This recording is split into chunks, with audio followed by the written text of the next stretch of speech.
my name is Madeline Helser-Howard, and I'm the branch manager at the Libico Library. We've partnered with the Healthy Churches Consortium to help make sure that Sheldon Township is a community of readers. This month's book, Little Melba and Her Big Trombone, by Catherine Russell Brown and Frank Morrison, is read by one of our very own staff members, Aimee Mentzer. Enjoy! Little Melba and Her Big Trombone by Catherine Russell Brown, illustrations by Frank Morrison.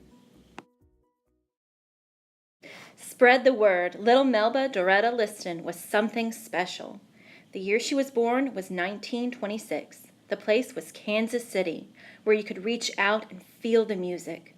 The avenues were lined with jazz clubs, street bands, and folks harmonizing on every corner. All the hot music makers made sure they had a gig in KC. From as far back as her memory would go, Melba loved the sounds of music. Blues, jazz, and gospel rhythms danced in her head. The plink of a guitar, the hum of a bass, the thrum-thrum of a drum, the ping-pang of a piano, the tremble of a sweet horn. Notes stirred and rhythms bubbled all through Melba's home. She couldn't get enough. Music was always on her mind. She daydreamed about beats and lyrics. Music was on Melba's mind at night, too, when she should have been fast asleep. Melba loved to hum along with the radio. Sometimes the music sounded so good, she cupped her ear to the majestic and closed her eyes. She especially loved Fats Waller, with his growly voice and booming piano. The player piano came alive when Melba's kinfolk stopped by. When Melba pedaled, her aunties danced around the room. With all that music flying by, Melba wanted to create her own sounds. When she was 7 years old, she decided to sign up for music class at school. What instrument could I play? Melba wondered. At the traveling music store, Melba eyed a long, funny-looking horn. That's the one, she cried. It's beautiful. A trombone, Mama Lucille frowned. It's big, and you're a little girl. Please, Melba begged. Mama Lucille bought the shiny trombone on the spot. She couldn't say no to her only child. Melba beamed from ear to ear and squeezed her new friend.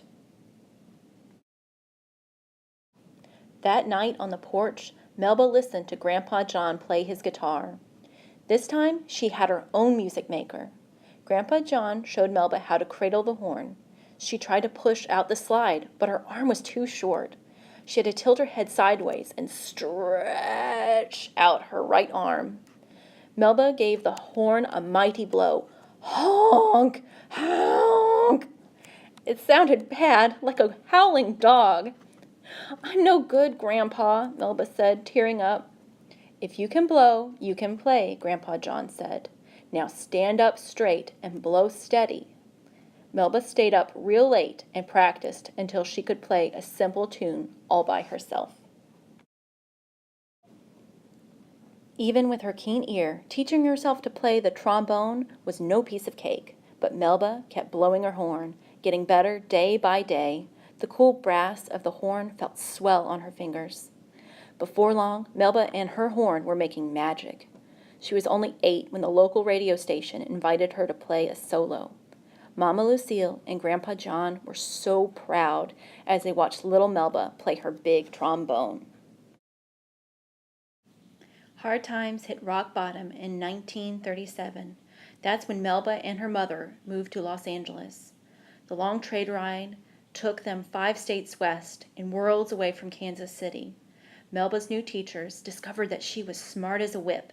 Her test scores were so high, the principal skipped her up from the 6th grade to 8th.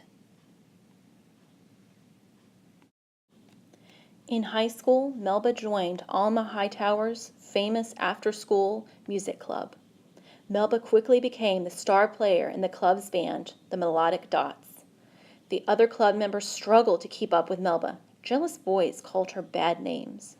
She tried not to care, but way down deep, the names hurt. Melba used her horn to turn all those hurt feelings into soulful music. Melba's talent kept growing. She began writing music too.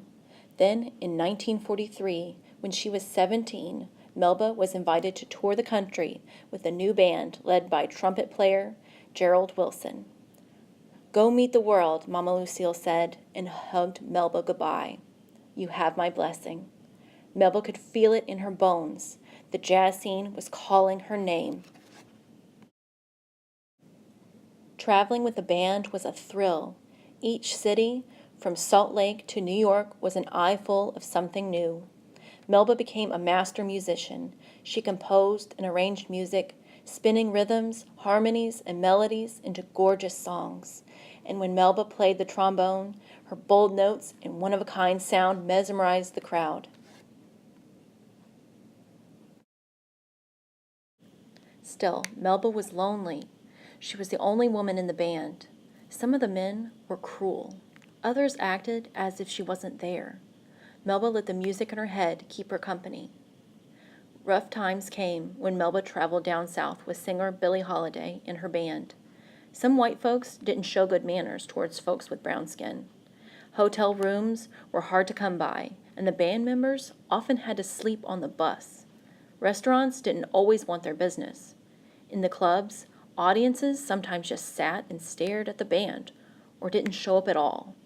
Discouraged, Melba almost walked away from her trombone for good.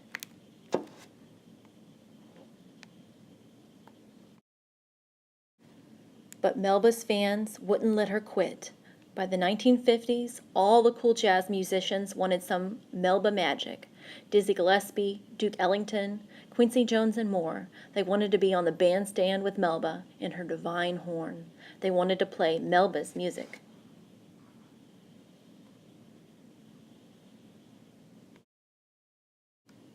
Melba and her music trotted around the globe, dazzling audiences and making headlines in Europe, the Middle East, and Asia.